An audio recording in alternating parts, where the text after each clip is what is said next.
In the last lecture, we had discussed R.K Merton and his theory of social system and pattern variables. A social system is characterized by several individuals who are in interaction with each other. Then they share certain common goals, and there is some sort of a consensus. Roles are institutionalized. We had discussed that the concept of systems is applied across disciplines, including in sociology by Parsons, and before Parsons also by scholars like Spencer, most notably. We had also spoken of that the social system maintains a clear boundary or a demarcation between what is inside the system and what lies outside of it. We had discussed that the social system has 4 functional prerequisites or 4 needs of the society which must be met for its continued existence. These Parsons terms as agile or adaptation, goal attainment, integration, and latency functions. These are performed by various subsystems of the social system. Then we had talked about that the social system maintains itself in a state of equilibrium, which is of a moving or dynamic type. Right? So the system is in continuous exchange with its environment. This introduces kind of fresh disturbances into the system. The system recalibrates, or the different subsystems recalibrate to attain a new equilibrium, leading to a similar such. This process continues. Finally, we had spoken of the cybernetic hierarchy of control, which is how the social system is related with the other 3 action systems. So there are total 4 action systems, from the physiological to the personality to social to cultural system. Each lower level system kind of makes demands on a higher level system, and the higher level system provides information or commands to a lower level system. Then we had gone on to discuss his concept of pattern variables. Pattern variables are these 5 sets of dichotomous choices that confront a social actor in an action situation. These are the 5 dilemmas that the social actor must resolve before he can act in an action situation or before he can perform his role. The 5 pattern variables were ascription versus achievement, universalism versus particularism, affectivity versus affective neutrality, collective orientation versus self-orientation. And which one am I missing out? Tell me. I recall, but I want you to fill it for me. Yes. Diffuseness versus specificity. Absolutely. Thank you. Good. So this is what we had discussed yesterday, right? In the overall scheme of things in UPSC, see, Parsons played a very seminal role in American or functional sociology in general. But in the UPSC scheme of things, Parsons has a relatively lesser weightage. Okay, that doesn't mean that we ignore Parsons or we do not do Parsons. We of course do it because every mark counts in the UPSC scheme of things. But as such, we don't expect very heavy or very a lot of weightage being given to Parsons in the exam, right? So with that, we move to the next scholar, who is Robert King Merton. So he belongs to the generation after Parsons, or the next generation. His time period being 1910 to 2003. A brief, yes, he lived long, okay, and he has had a very, should I say, eventful and interesting life story. This guy belonged to a family of Jewish Russian immigrants to America, right? And in fact, this how we know him today, this is not his original name. His original or given name was Robert Schlopnik, something to that effect. Okay, that was his original Russian Jewish name. How he acquired this name, that's another interesting story. So his family was he had very humble origins, broadly. Okay, his father did not have a stable job for a long period of time. He would do various odd jobs, sometimes working in opening a dairy shop or assisting a carpenter, etc. Very, very humble kind of origins, and no stable source of income for the Merton family, or the Schlopniks. Coming from such humble backgrounds, this guy still is a functionalist. Okay, now functionalists tend to view the society with somewhat appreciation, or they see benefits or the positive aspects of society. That is broadly the orientation of functionalist theory. So first, let me fill you up on his name. How he acquired this name, when he was during his growing up years, he was mighty impressed by his sister's boyfriend. And following in his footsteps, this fellow Robert Schlopnik, he became a magician, right? And was kind of a stage performer, magician kind of a fellow.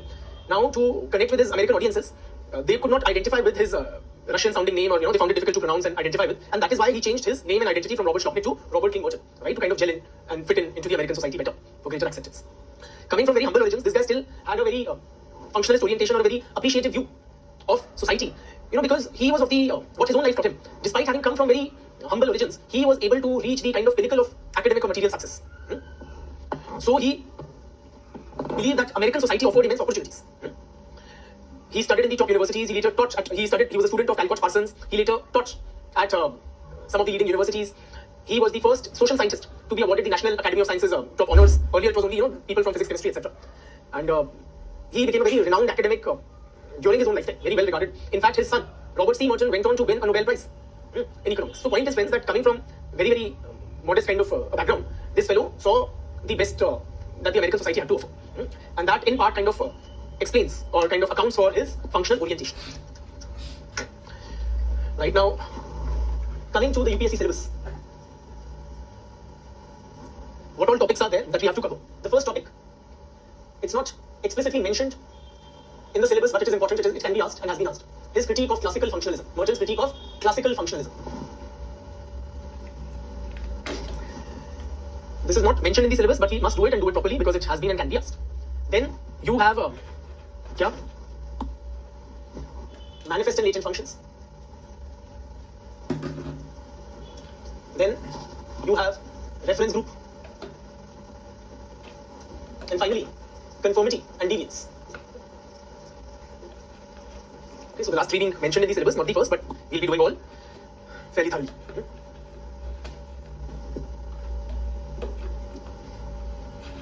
So I won't write it in, I'll keep in mind to write in bigger fonts like in the future possibly, but for now I'll just read it out. The Merton's critique of classical functionalism, manifest and latent functions, reference group, and conformity and deviance. These are the four topics that we'll be doing under R.K Merton.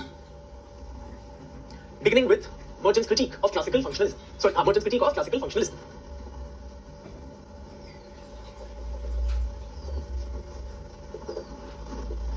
Please appreciate, friends, though Merton is critical of classical functionalism or some aspects of classical functionalism, he himself is a functionalist, right? Why he criticizes his predecessors or pure functionalism or classical functionalism is because he believes that classical functionalism makes certain unfounded assumptions, because of which it is subjected to heavy criticism, okay, by those belonging to other persuasions like conflict theorists, etc.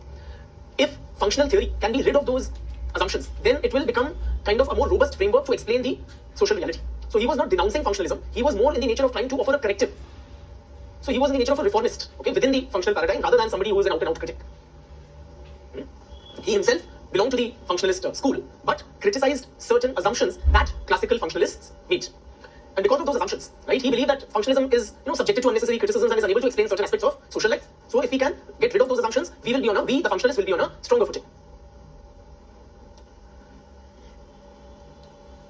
What do we mean by classical functionalism? Properly speaking, it is as represented in the writings of scholars like Malinowski and A.R. Radcliffe Brown.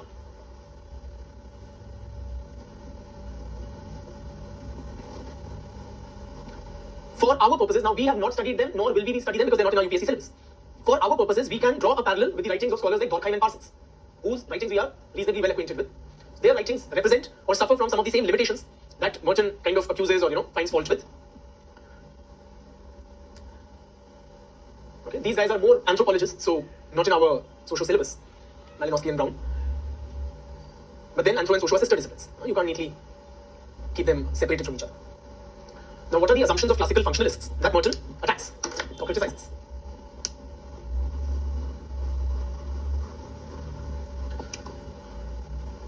First is the postulate of universal functionalism.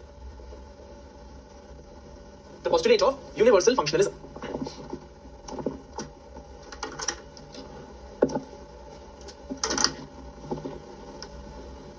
What is this assumption? First understand, then you can write. I'll possibly dictate also. Okay, first now let us try to appreciate what is this criticism. Postulate simply means assumption. Okay, so you can write assumption of universal functionalism. What is this assumption that classical functionalists make? That everything that exists in society is what? One of the most fundamental, kind of obvious criticisms of classical functional theory. That everything we see around us, it is functional for the society. In other words, it somehow benefits. It is beneficial. It has positive consequences for the whole of society. Now, you don't need to be a very learned man to appreciate that, this seems kind of inherently bizarre, to say the least. Because even a layman can appreciate that several social arrangements are not beneficial, in fact, quite harmful for certain sections of the society. For example, friends, poverty. It has positive consequences for those who are poor or negative consequences. Poverty clearly has negative consequences for those who are poor. Right? So, this is one of the most basic assumptions of classical functionalists that Merton attacks. Right? That we can't assume everything in society, whether it is poverty, how about the caste system? Is it functional? Does it have positive consequences or negative consequences? Does it have positive consequences for anyone, the caste system?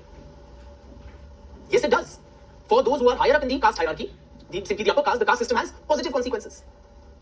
It ensures their dominance. It puts them on a pedestal, so they gain social prestige and whatnot, power. But for those who are in the lower echelons of the caste hierarchy, the caste system is what Merton would term as dysfunctional. It is not functional, it is dysfunctional, meaning it has negative consequences. Right? So, it is but obvious that any social arrangement which exists, it cannot be assumed to be beneficial or functional for the whole of society. Right? So, what Merton suggests is that instead of assuming everything to be functional for the whole of society, some social arrangements, institutions, social aspects of social reality, they may be either functional, meaning having positive consequences, or dysfunctional, meaning having negative consequences, or non-functional for different social groups. In other words, having positive consequences for some or benefiting some, having negative consequences for others, or detrimental for others, or it may not affect some other social groups. Example of non-functional, for example, we are talking about the caste system. So say those who are outside of the caste system, okay, they would not be affected by its presence. Say one may argue loosely that tribals are a distinct social category and they have nothing to do with caste, right? So for them, the caste system may be non-functional or not having any consequences.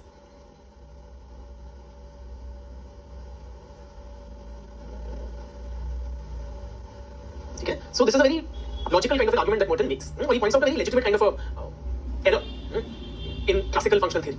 Please write down the assumption of universal functionalism. Classical functionalism assumes that all existing social and cultural forms are functional for the whole society.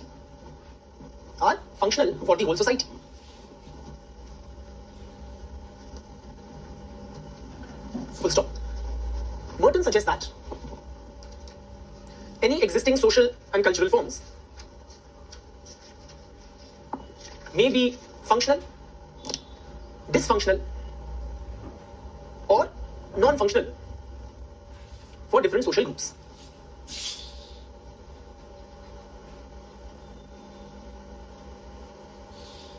Poverty, for example, is it functional for anyone? Tell me, is poverty functional for anyone? Of course it is. How can you say no?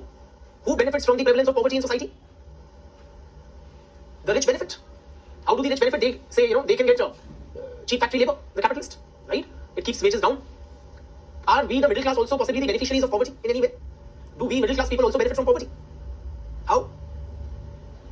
Yes, we get cheap housemaids and house helps and drivers for various ancillary services. So, poverty may be functional for certain social groups, but it is dysfunctional for others. So just give this as an example. Poverty, for example, may be functional for the rich and the middle classes, but it is obviously dysfunctional for the poor.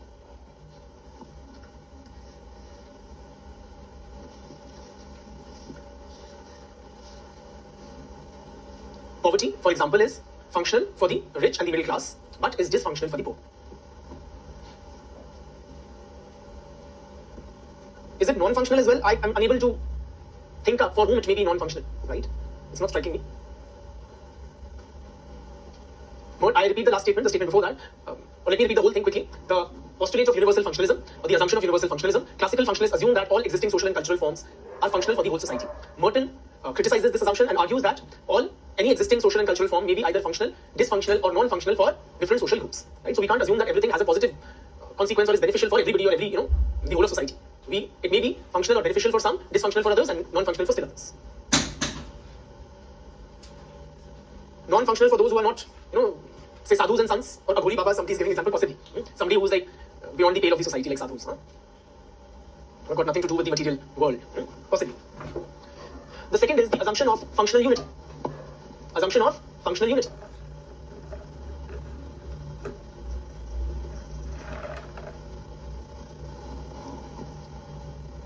Now, what is this assumption of functional unity? Functional unity means what? Classical functionalists assume, I'll make you write, but first let's please understand.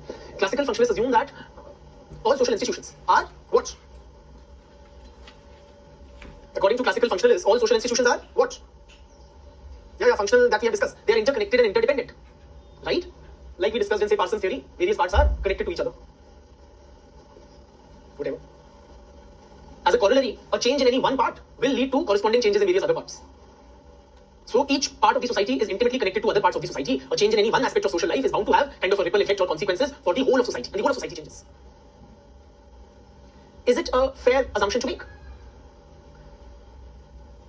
Merton argues that this may be the case in traditional societies. Why? Because there is a significant overlap between social institutions, between social roles in traditional society. So this may be the case. This functional unity may be present. But it is not necessarily present in modern society. Give me a second.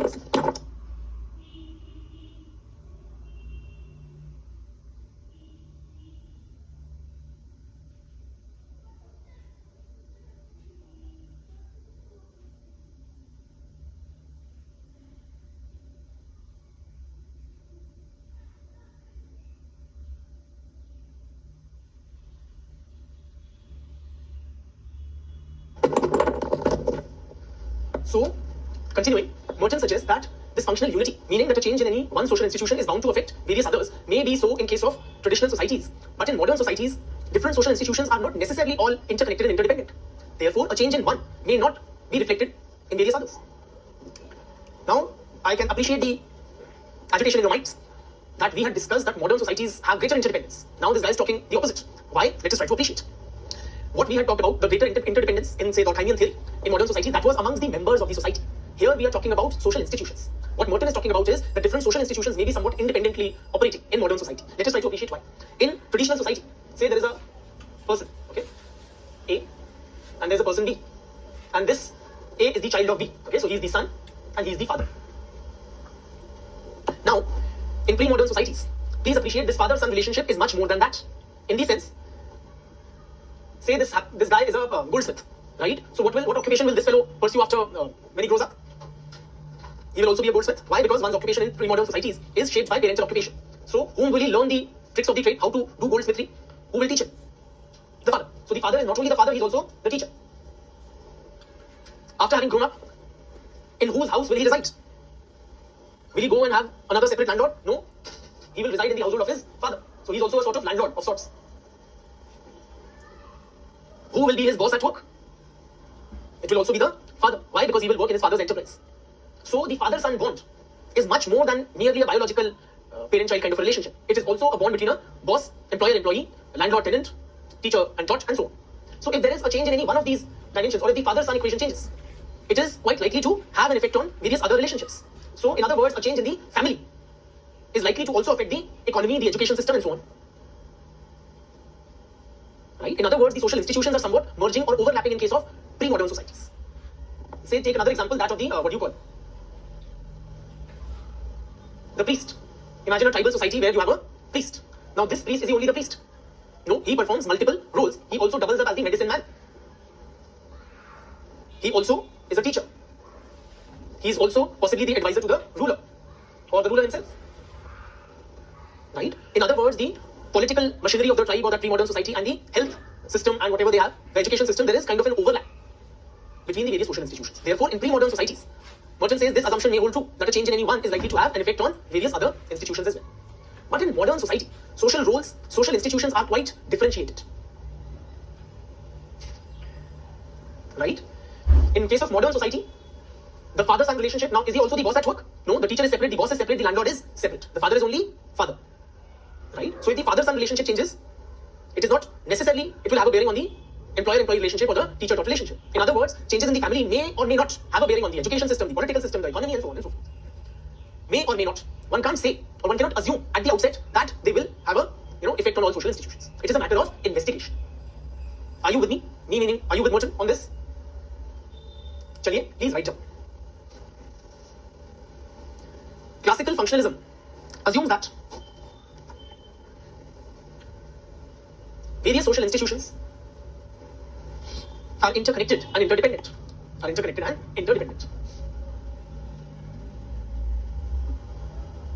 Full stop. Consequently, a change in any one social institution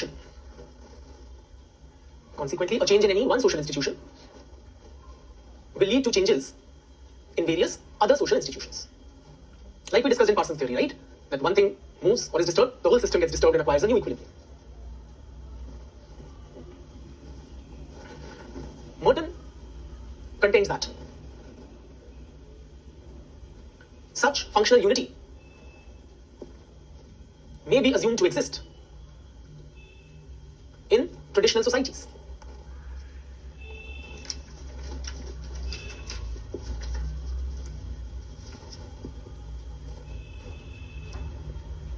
Merton, I repeat, Merton contains that this assumption may hold for simple societies or pre-modern or traditional societies.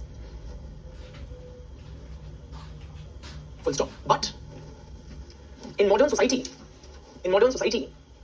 in which there is a high degree of structural differentiation. Structural differentiation means what? That different specialized structures have emerged for performing different functions. Earlier, father was doing so many things, or the king was doing many things. So political system, economy, everything was merged. But you have different institutions in modern society. That is structural differentiation. I repeat, but in modern society, in which there is a high degree of structural differentiation, this assumption may not hold. This assumption may not hold. Full stop. In modern societies,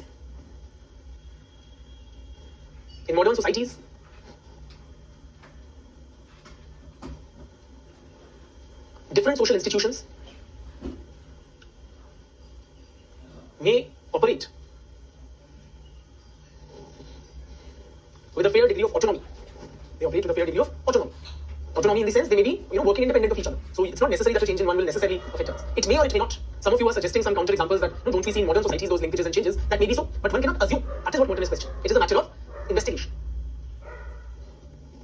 He's not, please I clarify, Merton is not suggesting that institutions are not connected in modern society. He is saying that they may or may not be connected. We can't assume them to be all interconnected and affecting each other. They also may operate independently, or there may be interdependencies and interconnections. Okay? So we can't assume, the assumption is the problem. We can't assume that there's a functional unity. It is a matter of investigation. Chali. Thirdly, is the assumption of, before we go to the third one, you tell me whether the line of thinking that I'm expressing now is correct or not. Let me express first. How can you say it is already correct? I'm not even expressed. What I'm saying is, I'm making a couple of statements and then you give me your inputs, whether you agree or not.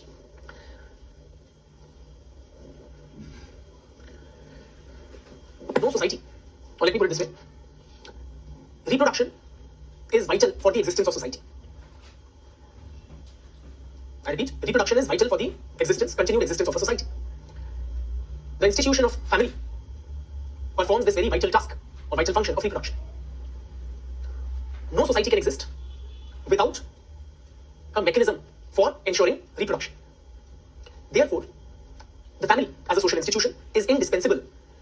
For society simply cannot do without a family. Are you in agreement with this line of reasoning? Simply, I repeat, every society in order to exist needs kids or new members. Therefore, reproduction must take place in any society. It is the family which is entrusted with the task of reproduction. Since without reproduction, society cannot exist. Therefore, family is an indispensable part of society, or a society simply cannot exist without family.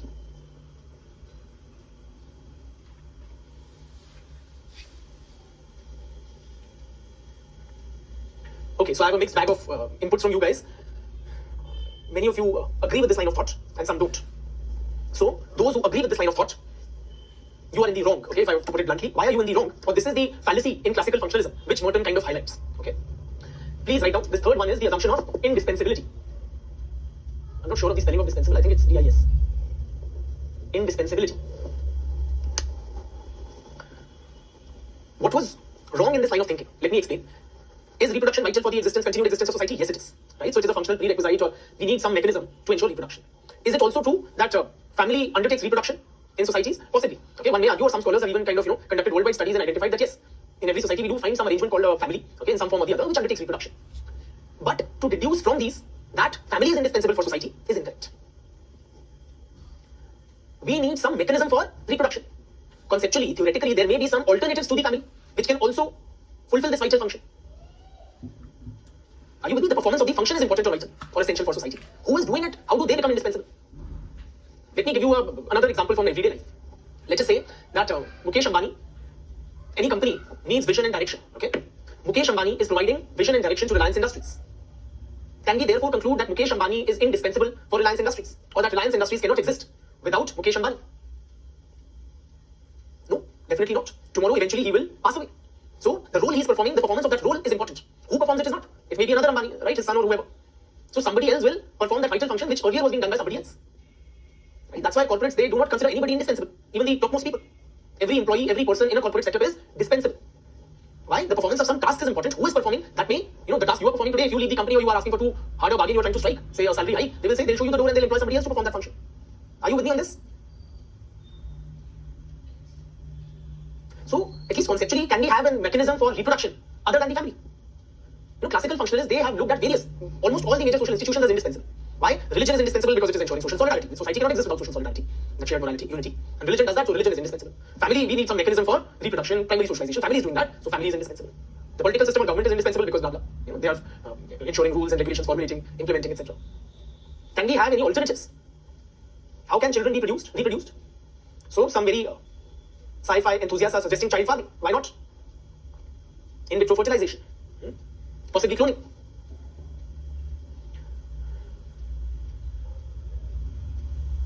Right? So, any alternatives to religion? What religion does?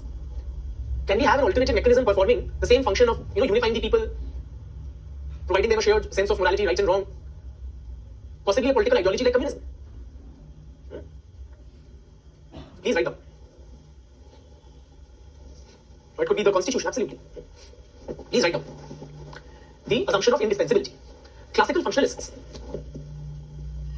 assume that certain social institutions which are performing some very vital functions,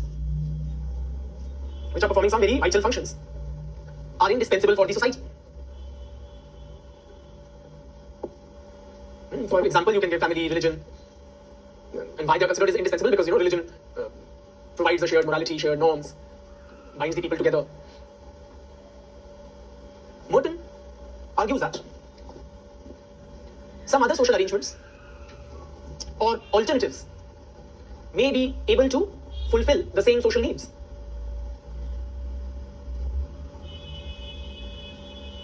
Okay, so these are the three assumptions of classical functionalism that Merton attacks. And he contends that if functional theory can be rid of these assumptions, then it will be on a stronger footing. It will be better equipped to more realistically explain social life. Broadly put, friends, do you agree with the fellow? Does he seem reasonable enough? Yes, so this guy has received our kind of a roaring approval, should I say. So he seems to be, like you guys are suggesting, he seems to be practical, honest in his assessment, humble. God, you've given him, attributed to him so many nice adjectives. He's like, more pragmatic and reasonable. He's not wearing the same rose-tinted glasses that the classical functionalists used to wear, neglecting the negative aspects, not providing it. I mean, theirs was a kind of a very rigid kind of a positive assessment of society. Chali, moving on to manifest and latent functions.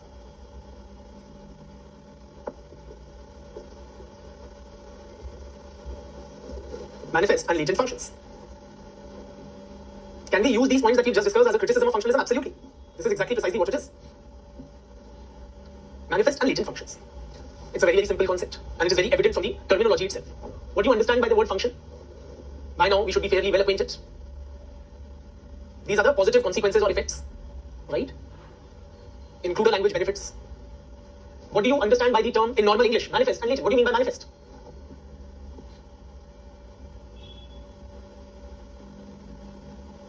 Okay, very good English you guys have. I completely like that. Embodied in something, expression, becoming visible. Absolutely. It is like becoming visible.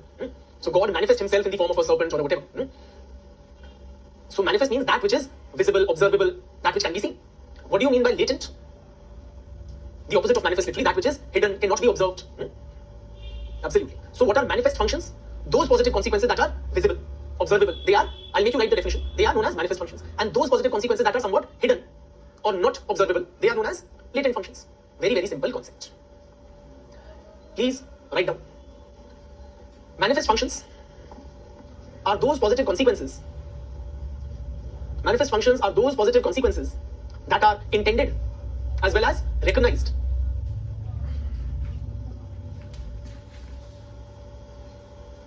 by the participants. Full stop. Latent functions, on the other hand, are those positive consequences that are neither intended nor recognized by the participants. Okay. For example, and the classic example is the one given by R.K Merton himself, the Hopi Indian rain dance. The Hopi Indians, they are an American tribe, right? And they perform a rain dance.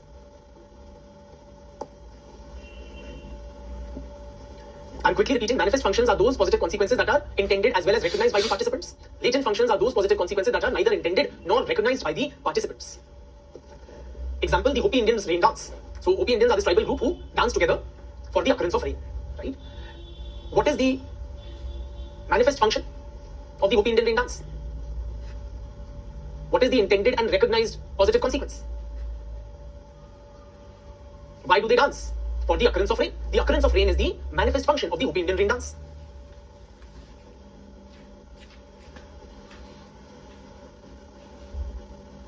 What do we mean by these terms? Intended, recognized. Intended means there is the intention that this positive consequence, when I'm doing something, I'm doing it with a particular intent, that I expect a particular positive outcome. Recognized in the sense, if that positive outcome occurs, then it is attributable to that action, right? So I recognize it, the positive consequence as being born out of. So when the Hopi Indians dance, does it lead to rain? It may or may not. Rain is independent of the dancing. If it rains, they will attribute it to the dance or the ritualistic ceremony, right? And what is the latent function of the Hopi Indian rain dance? Some positive side effect, bluntly put. That was not the purpose or the intent. They were not dancing for that, but it was a positive spin-off or latent function. Absolutely, you guys are so thoroughly sociologists by now. What R.K Merton told us, it would produce that collective effervescence, it would enhance group solidarity, it would, ensure that the members of the collectivity are better. There's an infusion of a sense of unity amongst them. Absolutely. Right? That is the latent function. Okay.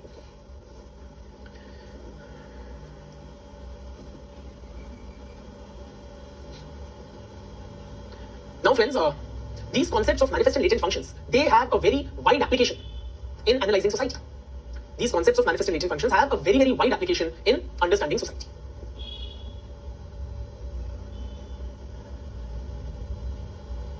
Now, please give the heading, the significance of the concept of manifest and latent functions.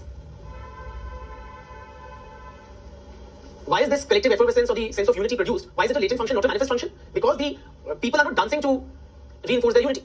They are dancing for the occurrence of rain. That is the intended benefit for which that activity is being performed. Right? Now, yes, please write down the significance of the concept of manifest and latent functions. These concepts enable sociologists to have a deeper understanding of social life. Using these, please keep noting them. Okay, I'm explaining also, and it is like self-evident whatever I'm saying. These concepts enable the sociologist to have a deeper understanding of social life, way beyond the common man's perception. The common man relies upon his common sense to understand various aspects of social life. So these concepts help us to greatly expand our sociological knowledge.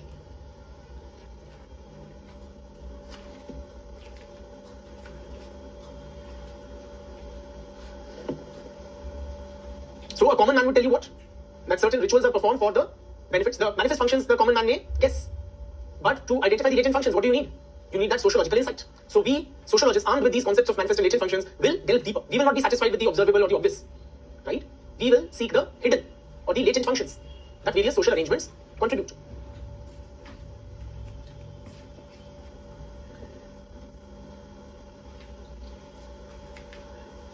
Secondly,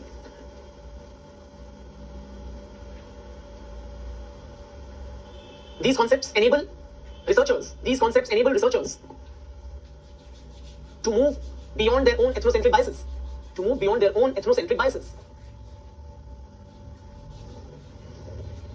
What do we mean by ethnocentric bias? Ethnos means people, okay? Ethnocentric bias means, most people have this tendency to view their own lifestyle, their own mode of thought, their own actions, meaning that of their own group to which they belong, as somehow superior or better than that of others, okay? You tell me, friends, for example, we will try to explore this ethnocentric bias. Do we have it? Which culture is superior, Indian culture or American culture? So most of you are suggesting it is the Indian culture. That is our ethnocentric bias. Okay, which diet is superior, vegetarian diet or non-vegetarian diet? Very vehemently, non-vegetarians would argue a non-vegetarian diet is superior, and equally vehemently, vegetarians would argue that no, it is the vegetarian. And both sides will marshal a number of arguments in their favor. Right? So the non-vegetarians will point out to the canine teeth that we have, and so on and so forth, how it is a law of nature, and blah blah. The vegetarians are in their own, air of superiority. So people belonging to any social group have this tendency to view their own actions, their own way of life, as somewhat superior, better, if not the only correct way. Right? This is what we call an ethnocentric bias. Now, imagine an American. Now, a lot of these sociologists, anthropologists in the West, they were like American or British. They would go to, a Hopi Indian tribe, an American tribe or a tribe in the Pacific, and they would see them doing their thing. If it is an ordinary American viewing the Hopi Indians, what will he say? What are these Hopi Indians doing? These guys are primitive. They are completely unscientific. They are irrational. Don't they even have this much basic knowledge that dancing cannot lead to rain? So what they're doing is completely useless, a waste of time, and unscientific. Yes or no? But now you have been armed with the concept of manifest and latent functions. Will you now dismiss this practice as irrational? No. Why? Because now you can appreciate that what appears to be irrational is actually performing certain latent functions. Please write down. Social phenomena that may otherwise appear irrational start making more sense. when we identify their latent functions.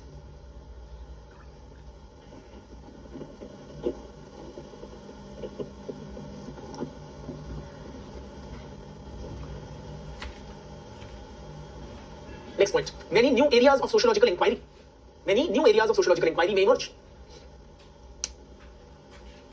thanks to these concepts.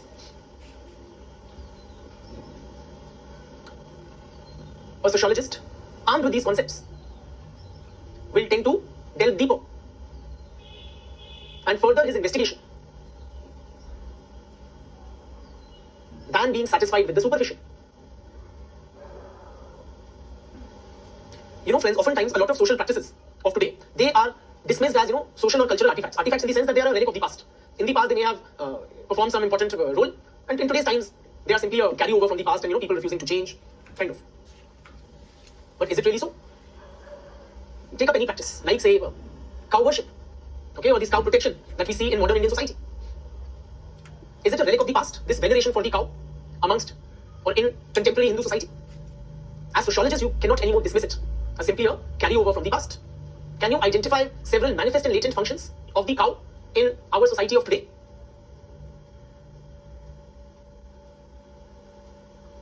Numerous benefits you guys are mentioning, whether it is the, that it provides milk, and India is one of the largest producers, if not the largest producer of milk in the world, as also consumers. It provides manure, possibly inputs in Ayurvedic medicines. It unites the Hindus. Some sections of the society may reap political benefit by political mobilization of the people on the issue. So many things, right? So when we use or apply these concepts, we will tend to be, more inquisitive, more investigative, more sociological in our approach than the ordinary guy on the street. That is the power of these concepts. They have a very, very wide application. Another example, this guy, Veblen, okay, another scholar, before Merton, he gave this theory of the leisure class. Okay? Meaning the rich people who don't necessarily have to work for money. Okay, they're the leisure class.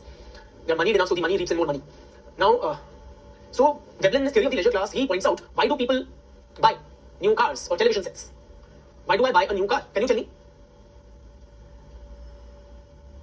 What is the manifest function? You guys are straight jumping to the latent function. You've become too much of sociologists. What is the manifest function of a car? It is transport. So I buy a car because to fulfill my transportation needs, I need to go from one place to the other, from home to office, to partying out, to coming back. But it also performs a latent function, which is what? It signifies my social, it is a signifier of my high social status. Right? Now, finally, friends, please appreciate, these concepts of manifest and latent functions may significantly alter our notions of morality, or challenge our notions of morality. For example, friends, let us take one of the most criticized social arrangements, which is condemned as immoral across cultures. In most cultures, it is condemned as highly immoral, namely prostitution. So prostitution is good or bad? It is clearly bad. With all the moral authority at one's command, one may clearly say. Why is it bad? It's like treating human beings as commodities. It is contributing to the exploitation of women. It is leading to trafficking and 100 other things. It is a patriarchal, commercial exploitation of the worst kind. So it is, one may argue from a moral standpoint, it is rightly condemned as immoral, undesirable, right? And something that the society should not have. Yet, friends, please try to appreciate. Prostitution is also widely regarded as, or termed as, the oldest profession in the world. Possibly, it must be fulfilling some social needs. In other words, it may be having several manifest and latent functions. Can you identify the varied functions of prostitution?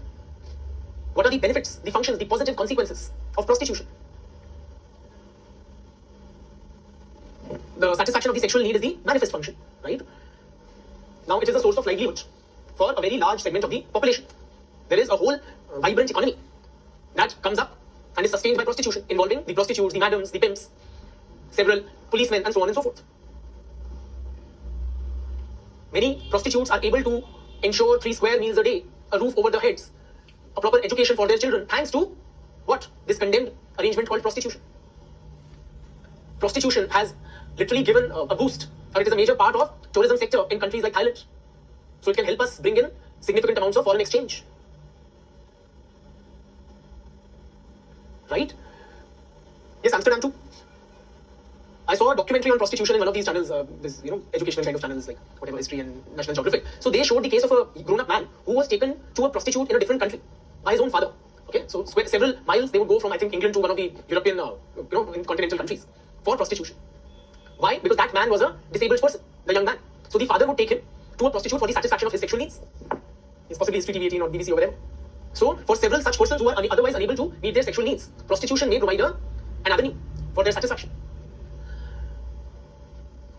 Several contend that prostitution, what is the effect of prostitution on the institution of marriage? Marriage and family, are they stabilized or destabilized because of prostitution? No, not negative. It does not disturb marriage. Rather, some point out that it actually contributes to stabilizing the spousal relationship. A sexually dissatisfied husband, please appreciate when he goes to a prostitute, he meets his sexual needs there, and that's about it. Imagine if there were no such arrangement of prostitution, it would possibly, arguably, lead to an increase in extramarital affairs.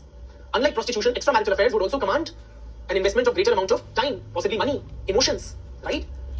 That would have a destabilizing effect on family and marriage. But prostitution is, bluntly put, a transactional affair, an exchange of sexual services in return of money. So the husband would go to the prostitute, undertake the transaction, and then come back as a dutiful husband.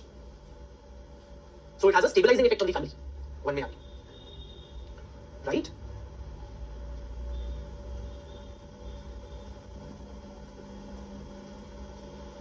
When you discuss in such a manner the various functions of prostitution, then the kind of very strong moral condemnation that we have reserved for it, that somewhat mellows down, or we are somewhat able to appreciate the reasons why prostitution has possibly sustained for so long across cultures, across societies.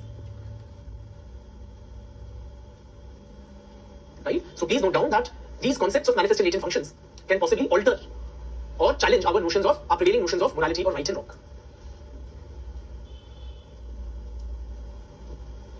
Full stop. What may be condemned as highly immoral and therefore undesirable